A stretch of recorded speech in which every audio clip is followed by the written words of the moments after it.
आम्हाला उमगलेल्या महिला, उजेड शोधणाऱ्या महिलांच्या धडपडीचा लेखाजोखा.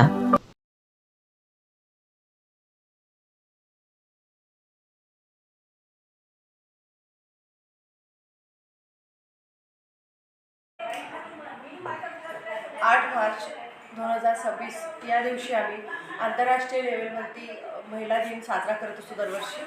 त्या दिवशी कुठलेही हारपुरे स्वागत समारंभ न घेता आम्ही सर्व सामाजिक संघटनांच्या महिलांनी ठरवलेलं आहे की जागतिक लेवलवरती जेफ्री एप्स्टीन हे प्रकरण झालं, जिथे लहान मुलं आणि महिलांवरती अत्याचार झाले, त्यांचं शोषण करण्यात आलं आणि त्यांना मारण्यात आलं.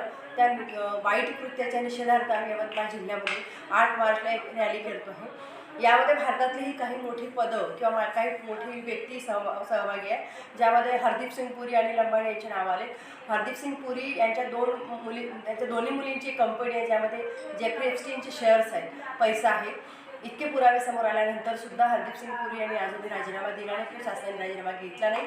या प्रकरणाशी संबंधित जे कुठले आरोपी असतील त्यांच्यावर शिक्षा व्हावी, त्यांच्यावर कारवाई व्हावी, या माहितीसाठी किंवा या मागणीसाठी आम्ही 8 मार्चला यवतमाळ जिल्ह्यातील सर्व जनतेला आव्हान करतो आहे की तुमच्या मुलींच्या हक्कासाठी, तुमच्या बालकांच्या न्यायासाठी, तुमच्या महिलेच्या सुरक्षेसाठी, तुमच्या मुलीच्या सुरक्षेसाठी आपण सगळ्यांनी या निषेध रॅलीमध्ये सहभागी व्हावं आणि मोठ्या प्रमाणामध्ये सगळ्या महिलांच्या वतीने आम्ही निषेध नोंदवणार आहोत. या निषेध रॅलीमध्ये जनतेने सहभागी व्हावं असं आवाहन करतो.